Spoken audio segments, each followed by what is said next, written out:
Hello student, good morning to all of you.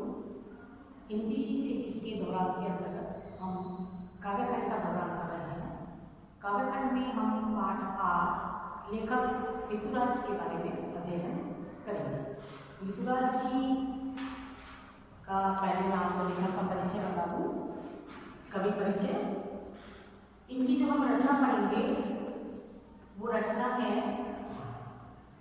कन्यादान। हम उनकी रचना पढ़ेंगे कन्यादान। उनकी जो रचना है वो हम कन्यादान का अध्ययन करेंगे। इनका कवि का जन्म जो है, कवि का जन्म सन 1940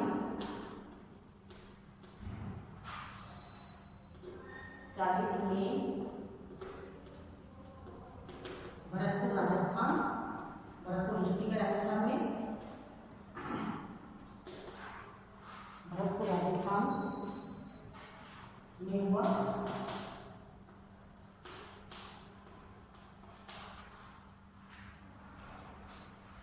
अभी ये जयपुर में निवास कर रहे हैं। इनकी जो रचनाएं हैं, इनकी जो रचनाएं हैं वो है काव्य संग्रह है। इनके 8 काव्य संग्रह प्रकाशित हो चुके हैं। 8 काव्य संग्रह प्रकाशित हो चुके हैं।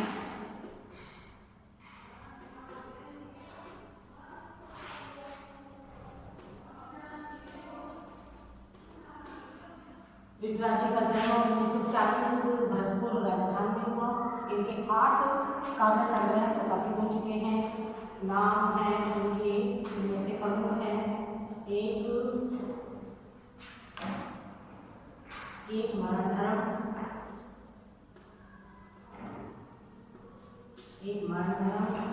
और अन्य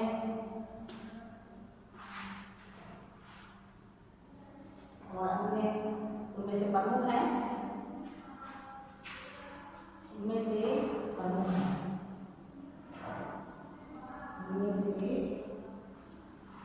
हैं, सारे नाम नहीं हैं। उनमें से प्रमुख हैं एक मरणधर्म और अन्य पुल पर पानी,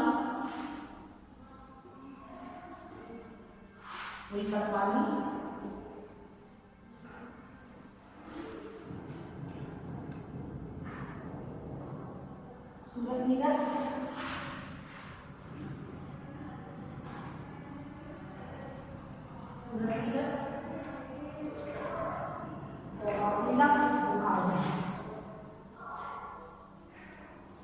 नीलम मुखाग्नि।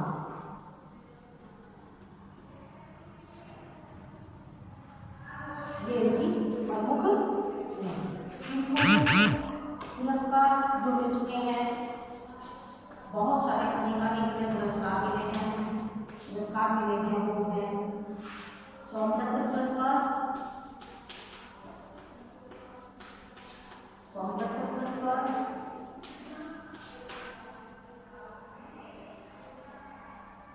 परिमल सम्मान। परिमल अपने आप में बहुत भाग्यशाली लोगों को मिलने वाला सम्मान है। परिमल सम्मान, मीरा पुरस्कार,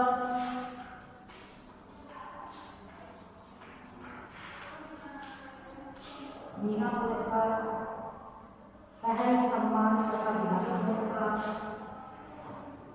पहल सम्मान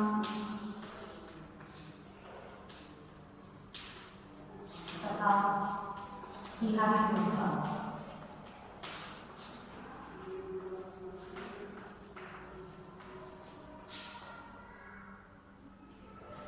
ठीक है, इनको जो पुरस्कार मिल चुके हैं वो है सोमदत्त पुरस्कार, परिमल पुरस्कार, परिमल सम्मान, मीरा पुरस्कार, सूरज नीरज मीरा पुरस्कार और पहल सम्मान और बिहारी पुरस्कार। ये इन्हें प्राप्त हो चुके हैं। इनके काव्य की जो विशेषताएं हैं वो ये है कि इन्होंने उपेक्षित और पीड़ितों की कवि माने जाते हैं। ये उपेक्षित और पीड़ितों की कवि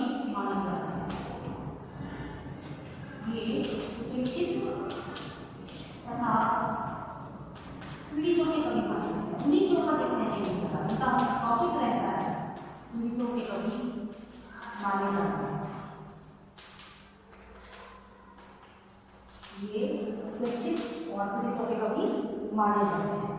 इन्हें जो असहाय लोग होते हैं उनके ऊपर लिखना ज़्यादा पसंद होता है। असहाय मतलब जिनकी कोई सहायता करने वाला नहीं होता, उनके ऊपर इन्हें लिखना बहुत पसंद आता है। और जो समाज में हाशिए पर खड़ा करते हैं, हाशिए पर अपन जो ये लगाते हैं एक मार्जिन है होता हाशिए, यानी कि जीवन में इनके पास अभाव ही अभाव है, उन लोगों के बारे में ये लिखना पसंद करते हैं। ये लोग कल्पना के नहीं यथार्थ जीवन की कवि है। ये कल्पना के आधार पर नहीं लिखते, जीवन की वास्तविकता, जीवन की सच्चाई पर लिखने वाले कवि हैं। उन्होंने नारी जीवन की लाचारी और रोजमर्रा के जीवन में होने वाली शोषण परक घटनाओं की बड़ी बारीकी से देखा ही नहीं, देखने के बाद महसूस किया, उसके बाद उस पर लेखन कार्य किया।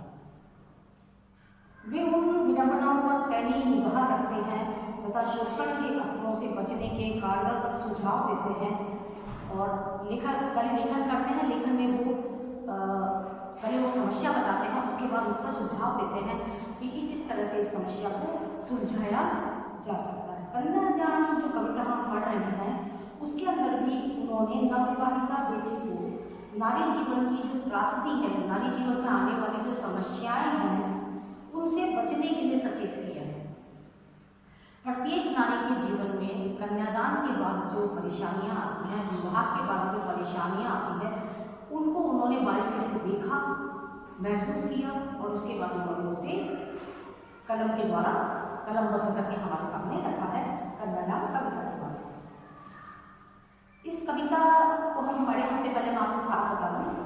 कविता का साथ ये है कि कन्यादान करते समय प्रत्येक माँ को अपनी बेटी की चिंता होती है, प्रत्येक माँ को अपनी बेटी की चिंता होती है और प्रत्येक माँ का जो दुख होता है वो बहुत ही सच्चा और वास्तविक होता है।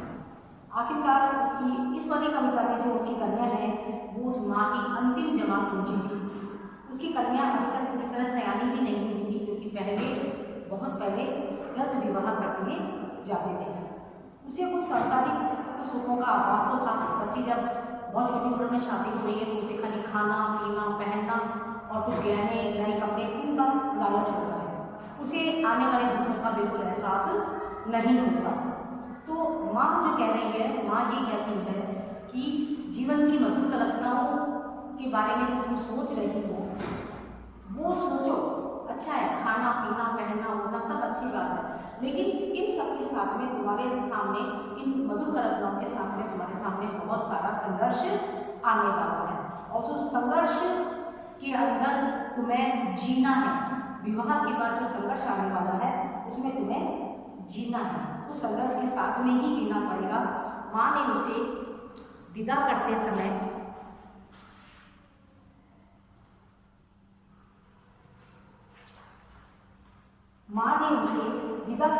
समझाया कि वह जीवन के जो बाहरी सौंदर्य है, कपड़े गहने ये सब वस्त्र आभूषण, इनके ऊपर रिझना नहीं है, इनके ऊपर ललचाना नहीं है, इन पर अपने मन को नहीं लाना है। ये सब तो केवल भ्रम है। ये जीवन की भयानक वास्तविकता को समझ लें। ये सब जो दिखाई दे रहा है, शादी हो रही है, कपड़े हैं और जो आना जाना लोगों का, ये केवल एक जीवन का भ्रम है, थोड़े समय के लिए है। उसके बाद में जीवन की जो भयानक वास्तविकता है उसको आपको समझना होगा, कष्टों को जानना, कष्टों से संघर्ष करके आगे बढ़ना। और तुम लड़की हो तो लड़की होकर के भी लड़की जैसी मत बनना, लड़की होकर के लड़की जैसी मत बनना। क्यों? कि अगर तुम भोली बन के रहोगी तो तुम्हारा समाज, तुम्हारा परिवार, पता नहीं है परिवार कैसा हो क्या हो, तो तुम्हारा समाज, तुम्हारा परिवार तुम्हारा शोषण कर सकता है। इसलिए लड़की होकर के भी लड़की जैसी मत बनना। केवल गहने सजावट का सामान नहीं है, गहने सजावट करके हम अगर केवल और केवल लड़की बन करके जियोगी तुम, तो तुम्हारा समाज शोषण करेगा। अपना शोषण किसी भी हालत में मत होने देना। कवि ने स्पष्ट रूप से उसकी माँ के द्वारा चेताया है अपनी बेटी को कि किसी भी तरह से अपने आप को मतलब इतनी भोली मत बनाना, इतनी नाजुक मत बनाना कि लड़की होकर के केवल रोटी बनाना और केवल चूल्हे में अपने आप को लगाए रखना, वो नहीं है। तुम अपना हक समझना और तुम जीवन से आने वाले संघर्षों से डट करके मुकाबला करना। लड़की होकर के लड़की जैसी मत दिखना, क्योंकि ये बात बहुत दिल को छूने वाली है। लड़की हो पर लड़की जैसी मत दिखना कि खाली गहने पहन लिए मेकअप कर लिया, वो नहीं, बल्कि तुम्हें डट करके समाज का जब तक तुम्हारा शोषण करे तब तक तुम्हें उनका मुकाबला करना होगा। वैसे भी बेटा कहा जाता है अन्याय करने वाला उतना दोषी नहीं जितना अन्याय सहन करने वाला होता है। आप पर जब जब अन्याय हो तो आप उसे डट करके मुकाबला करो और जहाँ हो अन्याय का विरोध में करना चाहिए। लेखक ने बहुत खूबसूरती के साथ में कन्यादान कविता के माध्यम से बताया है। कन्यादान कविता का जो पहला पैरा है वो मैं आपको कविता के साथ रूप में मैंने बता दिया है। कल हम इसका शब्दार्थ और भावार्थ दोनों करेंगे। आप इसको अच्छे से रीड कर लीजिए।